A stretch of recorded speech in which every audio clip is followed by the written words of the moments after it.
नमस्कार, मैं हूं शहबाज खान। आप देख रहे हैं सागर टीवी न्यूज़। मध्य प्रदेश अब धीरे धीरे अनलॉक हो रहा है। स्टेप बाय स्टेप इसकी शुरुआत की जा रही है। वहीं कोरोना महामारी ने जमकर कहर बरपाया है। शायद ही कोई परिवार ऐसा रहा होगा जो इससे अछूता हो। वहीं अब ऐसा कहा जा रहा है कि कोरोना की जो दूसरी लहर है वो समाप्ति की ओर है और कुछ समय के बाद कोरोना की तीसरी लहर संभावित जो बताई जा रही है उसमें बच्चों को ज़्यादा खतरा बताया गया है। वहीं कोरोना को लेकर के हम यहाँ पर बात करेंगे, जानकारियाँ लेंगे और क्या हमें सावधानियाँ रखनी है, क्या हमें बचाव के तरीके रखने हैं,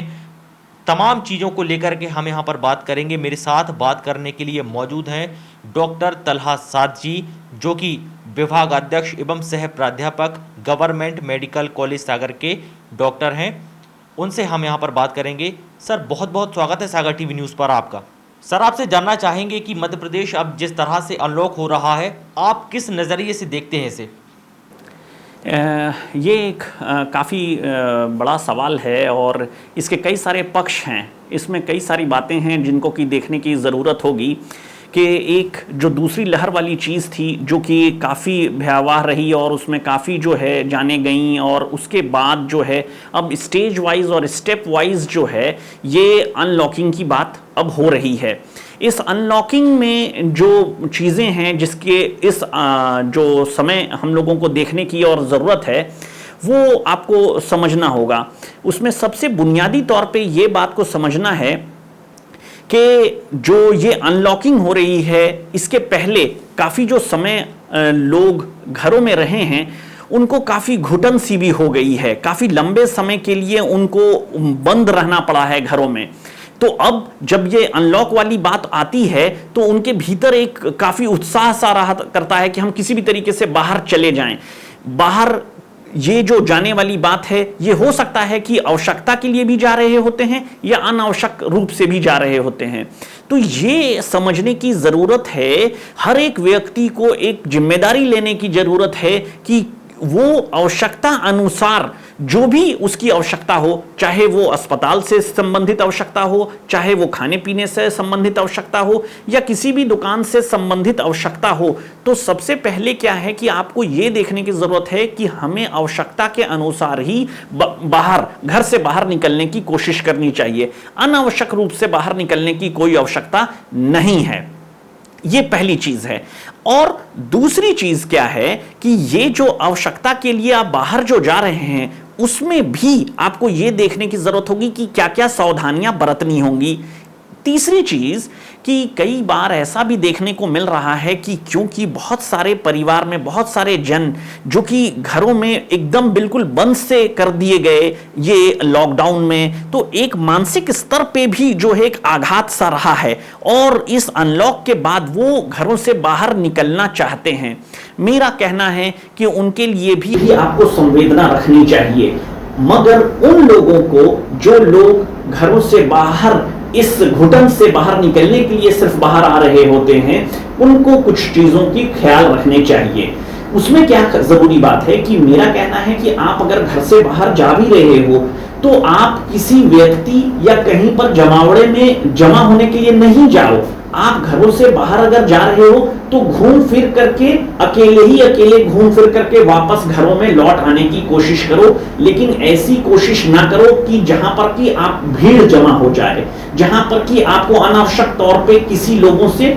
मिलने जुलने की कोई जरूरत नहीं है। मैं मानता हूं कि घरों में आपके लंबे समय से रहने की वजह से आपको एक अजीब सा एहसास हो रहा है, अजीब सी एक फीलिंग हो रही है कि मुझे लगता है किसी ने जबरदस्ती बंद कर दिया है, मगर इससे मानसिक स्तर पे भी आपको आघात होता है। लेकिन आप इसके लिए आप बाहर घर से जा सकते हैं, लेकिन किसी से मिलने के बजाय आप अपना घूम फिर करके वापस अकेले ही लौट करके परिवार के साथ आ सकते हैं।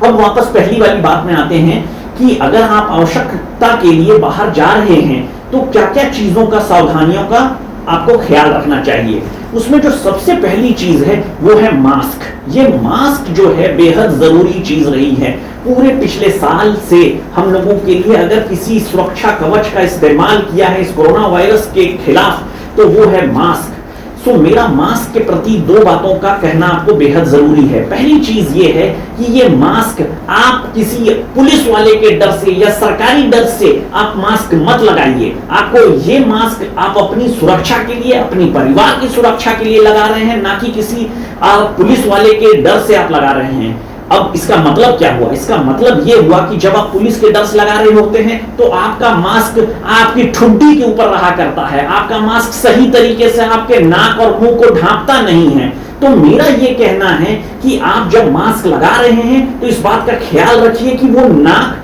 और मुंह के ऊपर सही तरीके से ढांपा हुआ रहे, ताकि आप इस कोरोना वायरस के संक्रमण से बच सकें, ना कि आप पुलिस वाले के डर से सिर्फ मास्क को अपनी ठुड्डियों के ऊपर में गलत तरीके से लटका करके रखे हुए रहें।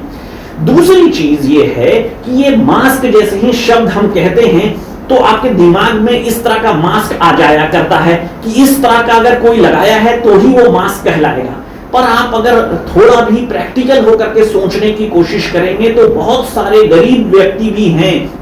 गरीब परिवार के लोग भी हैं, जिनके लिए 5 रुपए का प्रतिदिन मास्क बदल पाना संभव नहीं होता है, और परिवार के सारे जन के लिए मास्क प्रतिदिन का बदल पाना संभव नहीं हो पाएगा। सो मेरा यह कहना है कि आपके पास अगर गमछा भी है, और महिलाओं से मेरा निवेदन है कि अगर आपके पास सूती दुपट्टा भी है तो कृपया करके जब भी घरों से बाहर निकल रहे हैं तो गमछे को सही तरीके से अपने नाक और मुंह को ढांपें, और महिलाएं भी जब भी सूती दुपट्टा या स्टोल जिसको कहते हैं उसको ढांप करके सही तरीके से बाहर निकलने की कोशिश करें। ये दोनों बातें बेहद जरूरी है। दूसरी चीज जो है मास्क के साथ है वो है आपका रेगुलर बेसिस पे हाथ धोना। ये जो हाथ धोने वाली बात हो रही है ये बेहद जरूरी है। मैंने ऐसा देखा है अपने अनुभव से कि लोगों के प्रति लोगों में काफी ज्यादा सैनिटाइजर इस्तेमाल करने का काफी झुकाव बढ़ा है, पर ये जो सैनिटाइजर है इसकी क्वालिटी के बारे में आपको बहुत अच्छे तरीके से मालूम नहीं होता है कि ये किस प्रकार की क्वालिटी है। इसके विपरीत मेरा आपसे निवेदन है कि अगर आप साबुन से हाथ धो रहे होते हैं तो ये आपको 100% आपका साबुन आपके लिए सबसे अच्छा रहा करता है। सो जब भी आप ऐसी जगह पे पहुंच पाएं, घरों में वापस लौट पाएं, या आप अपने ऑफिस में पहुंच पाएं, या ऐसी जगह पे पहुंच पाएं जहां पर कि हाथ धोने की व्यवस्था हो, तो आप जरूर से हाथ धो लें, क्योंकि सैनिटाइजर से ज्यादा बेहतर आपको रिजल्ट हाथ धोने से मिलेंगे। साबुन से अच्छे से हाथ धोने की कोशिश करें। तीसरी चीज है सोशल डिस्टेंसिंग। ये सोशल डिस्टेंसिंग वाली बात जो है, 2 गज की दूरी वाली बात है, ये प्रैक्टिकली कई बार पॉसिबल नहीं भी हो पाता है। प्रैक्टिकली कई बार आप ऐसी जगह पे पहुंचते हैं जहां पर कि ज्यादा लोग मौजूद होते हैं और सभी लोगों को 2-2 गज की दूरी पे खड़ा करके आप अपना काम नहीं कर पा रहे होते हैं। ऐसी परिस्थिति में अच्छा तो होता कि 2 गज की दूरी को फॉलो किया जाए, लेकिन अगर 2 गज की दूरी पे ना भी हो पा रहा हो तो मेरा आपसे निवेदन है कि आप ऐसी जगहों पे ज्यादा लंबे समय के लिए ना रुकें। जैसे कि अगर सपोज करें कि आप बैंक जा रहे हो और वहां पर भीड़ लगी हुई हो, तो आप अपने दिमाग में रखें कि आपको अगर कैश जमा करना है या आपको किसी अधिकारी से मिलना है तो आप मिलें और जल्द से जल्द उस जगह से बाहर निकलने की कोशिश करें। कम समय ऐसी भीड़ वाली जगह पे रुकें। सो ये बेहद जरूरी चीज होगा अगर इन तीनों चीजों को आप देखते हैं, मास्क लगाना, रेगुलर तौर पे हाथ धोना, और तीसरी चीज है 2 गज की दूरी को मेंटेन करके रखना। आपके माध्यम से मैं एक बात को बताना चाहता हूं कि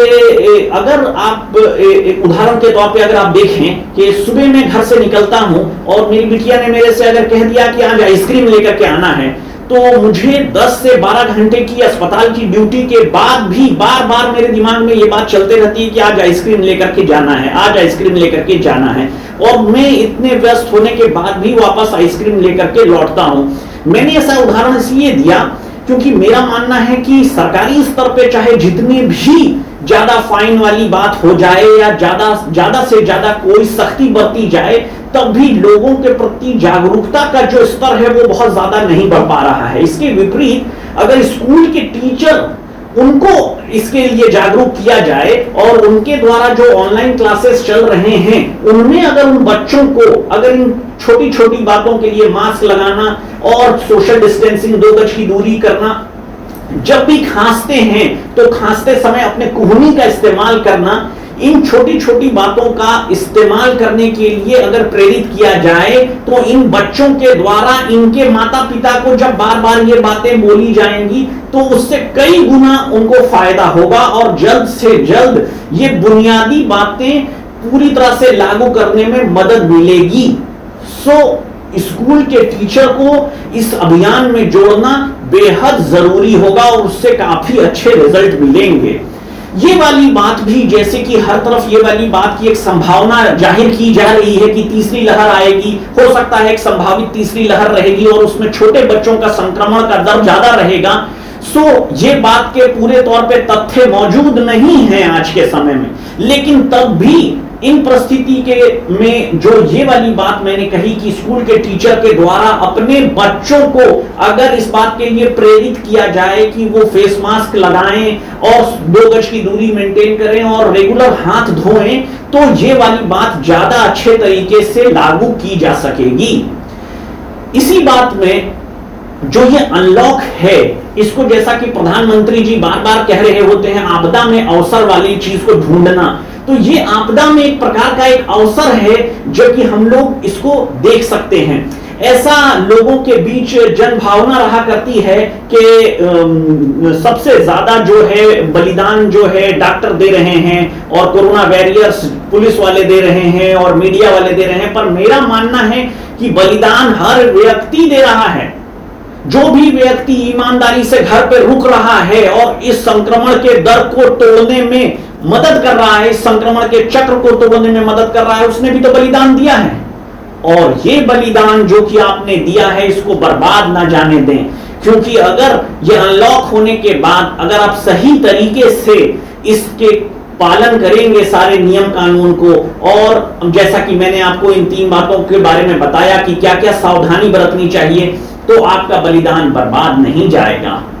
ये जो वैक्सीनेशन वाली बात जो चल रही है कि वैक्सीन लगाने के से क्या क्या नुकसान हो जाया करते हैं, ये भी इस आपदा में अवसर वाली बात ही है कि ये जो अनलॉक का समय आया है इसमें हम लोग अपने इस वैक्सीन को लगाने के लिए ज्यादा से ज्यादा दूसरे लोगों को प्रेरित करें। इसमें 2-1 बातें आपको बताना चाहता हूं। पहली बात तो यह है कि वैक्सीन जो पहले पूरी लहर में जो मास्क ने आपकी मदद करी है एक सुरक्षा कवच की तरह से, अगर आपको लंबे समय में इस कोरोना वायरस से लड़ना है, इस कोरोना वायरस को हराना है, तो वैक्सीन बेहद जरूरी है लगवाना।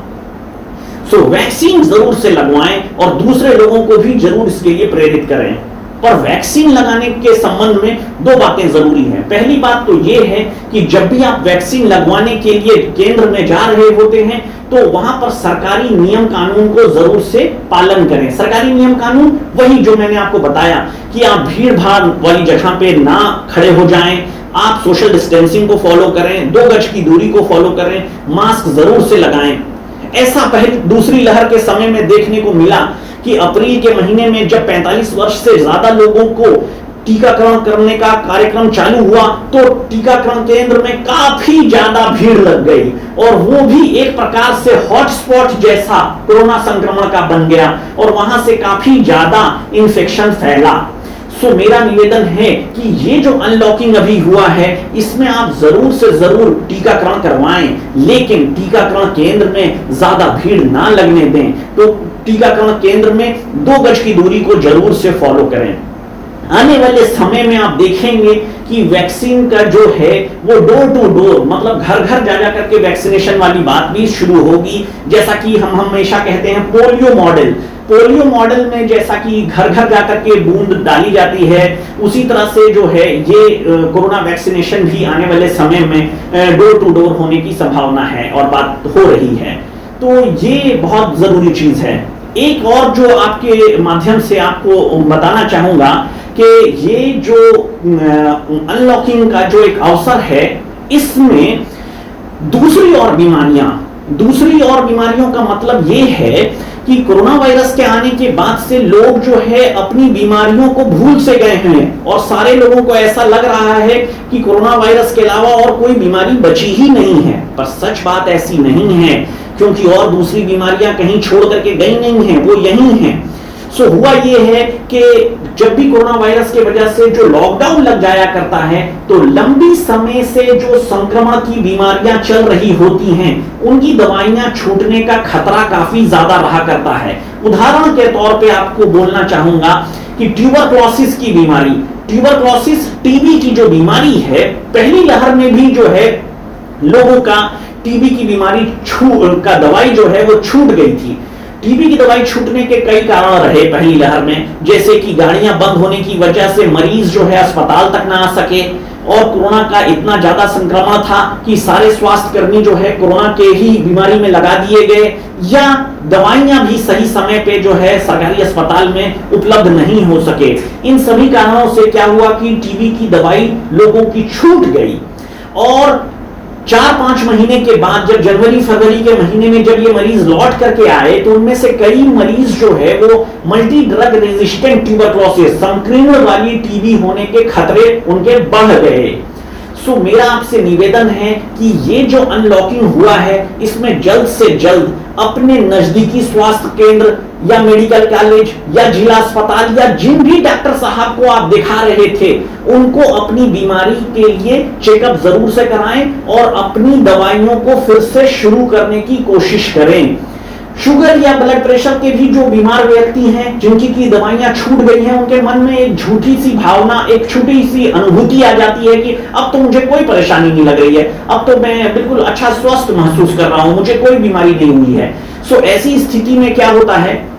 कि उनके गुर्दे खराब से हो जाते हैं या उनको ब्लड प्रेशर की दवाई ना लेने की वजह से एकाएक से लकवा लग जाने का खतरा रहा करता है। सो मेरा निवेदन है कि ये अनलॉक जो हुआ है इसको एक आपदा में अवसर जैसा आप देखें और जरूर से जरूर अपनी लंबे समय की जो संक्रमण वाली जो बीमारियां हैं उनका चेकअप अपने नजदीकी स्वास्थ्य केंद्र में या जिन डॉक्टर साहब से भी आपका इलाज चल रहा है वहां जरूर से कराएं और अपनी दवाइयों को फिर से शुरू करें।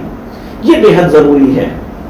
एक और चीज जो कि आपके माध्यम से बताना चाहूंगा वो ये कि कोरोना वायरस से ठीक होकर के अस्पताल से जो लोग घर पे भी जा रहे होते हैं उनको कई परेशानियों का सामना करना पड़ रहा होता है, जिनमें से कि जैसे कि हो सकता है कि उन्हें सांस फूलने की परेशानी हो जा रही होती है, या उनको खांसी बढ़ रही होती है, या उनको नींद सही से नहीं आ रही होती है, या एक घबराहट की परेशानी रह रही होती है। ऐसी स्थिति में उसको एक तरीके से देखने की जरूरत है। वो दरअसल ये है कि आप जब अस्पताल से छुट्टी पा रहे होते हैं तो आप इस कोरोना वायरस की गंभीर बीमारी से बाहर आ रहे होते हैं, लेकिन ऐसा नहीं है कि आप कोरोना वायरस की बीमारी से ही बाहर आ गए हैं। मेरा कहने का मतलब ये है कि गंभीर लक्षण के वजह से आपको अस्पताल में भर्ती किया गया था और वहां पर आपको ऑक्सीजन और दवाइयां दी गई थी, लेकिन आपके छुट्टी होने के पश्चात भी आपको दवाई और कुछ परहेज करना चाहिए। सो मेरा ये कहना है कि आपको अस्पताल से छुट्टी पा लेने के बाद भी कुछ समय के लिए दवाई और परहेज जैसा कि आपके डॉक्टर साहब ने आपको बताया है उसको फॉलो करना चाहिए। दूसरी चीज है कि आपको अपनी निगरानी रखनी चाहिए। निगरानी 3-4 बातों की रखने की आवश्यकता है। सबसे पहली चीज ये है कि आपके पास एक पल्स ऑक्सीमीटर होना चाहिए जिससे कि आप अपने ऑक्सीजन को मापते रहें, और उसके लिए आप एक चार्ट जैसा बना लें। सुबह 10 बजे, दोपहर 3 बजे और रात 10 बजे अपना ऑक्सीजन का माप जरूर से देख लें और टेम्परेचर जो है जरूर से माप लें। ये जो टेम्परेचर माप लेते हैं तो इससे ये हो जाता है कि आप नई बुखार या नई जो इन्फेक्शन है उसको आप पकड़ में ला सकते हैं। ऑक्सीजन का माप अगर कभी भी 85% या 88% के लगभग में अगर जा रहा होता है तो आपको जरूर से जरूर अपने डॉक्टर साहब को या आपके मेडिकल कॉलेज में या जिला अस्पताल में जहां से भी आपका इलाज चल रहा है वहां जाकर के जरूर से दिखाने की कोशिश करनी चाहिए। दूसरी चीज ये हो रही होती है कि एक फंगस जो कि mucormycosis, black fungus, white fungus, इसकी बात काफी ज्यादा चल रही होती है। इसके संबंध में आपको बताना चाहूंगा कि अगर आप कोरोना वायरस से संक्रमण पहले अगर हो चुका है और अगर आप घर पे हो और अगर आपके गाल के ऊपर में अगर सूजन सी महसूस हो रही हो या नाक ठसी ठसी सी लग रही हो या खखार में खून जैसा आ रहा हो, या नाक साफ कर रहे हो उसमें खून सा आ रहा हो, या नाक के इस हिस्से में अगर आपको काली सी परत सी दिख रही हो, या नाक से अगर काला डिस्चार्ज आ रहा हो, या आपको देखने में धुंधला सा दिख रहा हो, इन सारी चीजों पे आप जरूर से जरूर अपने डॉक्टर साहब को, या जहां पर भी मेडिकल कॉलेज या जिला अस्पताल जहां से भी आपका इलाज चल रहा है वहां के डॉक्टर साहब को जरूर से दिखला लें। यह आपके लिए बेहद जरूरी होगा, क्योंकि अगर आप फंगस का जो इन्फेक्शन रहा करता है वो जल्द से जल्द अगर अपने डॉक्टर साहब को दिखा पाएंगे तो आपका अच्छा से अच्छा इलाज हो पाएगा। आखिरी चीज ये है कि इस कोरोना वायरस की बीमारी के बाद आपके मन में एक डर सा भी जो पैदा हो जा रहा होता है, और एक घबराहट सी रहा करती है कि क्या फिर मुझे दोबारा अस्पताल जाना पड़ जाएगा, या फिर क्या फिर से बड़ी बीमारी में मैं लिप्त हो जाऊंगा, या मेरे फेफड़े हमेशा के लिए खराब हो गए हैं, या किसी समय में रेमडेसिविर हमें लगा था तो अब क्या मेरे फंगस हो जाने का खतरा काफी ज्यादा है। ये सारी बातें मैं आपको समझाने के लिए बता रहा हूं कि इस तरह की अगर भावना आप अपने मन में रखेंगे तो आपकी बीमारी और ज्यादा विकराल रूप ले लेगी। आपको इस बारे में घबराना नहीं चाहिए, बल्कि आपको अपनी बीमारी को समझना चाहिए कि हम जो अस्पताल से आए हैं तो हमें अपनी मॉनिटरिंग करनी है, लेकिन हमें घबराना नहीं है। किसी भी समय अगर आप घबरा जाएंगे तो आपकी बीमारी आपसे बड़ी हो जाएगी, और अगर आप सही तरीके से मॉनिटरिंग करेंगे, घबराएंगे नहीं, तो आप अपनी बीमारी को काबू में रख पाएंगे। सर, वैक्सीनेशन को लेकर के जिस तरह से लोगों में भ्रम है, कई सारी भ्रांतियां यहाँ पर फैली हुई हैं। लोग कई तरह के कयास यहाँ पर लगाते हैं कि वैक्सीन लगवाएंगे तो बीमार हो जाएंगे, वैक्सीन लगवाएंगे तो कोई दूसरी उनको बीमारी हो जाएगी। तो सर, इसको लेकर के क्या कुछ है और क्या आप कहना चाहेंगे इस पर? ये आपका अच्छा सवाल है, और जो वैक्सीन है उसके संबंध में काफ़ी ज़्यादा लोगों के प्रति जो है भावना है कि वैक्सीन लगाने से उनको नुकसान ज़्यादा होने के खतरे हैं बनिस्बत के फ़ायदे हैं। तो इस संबंध में आपको बिल्कुल जिम्मेदारी से बोलना चाहूँगा कि पहली लहर में जिस तरह से ये मास्क ने हम लोगों के लिए एक सुरक्षा कवच की तरह काम किया था, वैसे ही ये अब आने वाले लहर के लिए भी ये जो वैक्सीन है बेहद जरूरी है, और यही एकमात्र उपाय है जिससे कि लंबे समय में इस कोरोना वायरस से निपटा जा सकता है, इसको हराया जा सकता है, और इसके लिए बेहद जरूरी है आपका कोरोना वायरस का वैक्सीन लगवाना।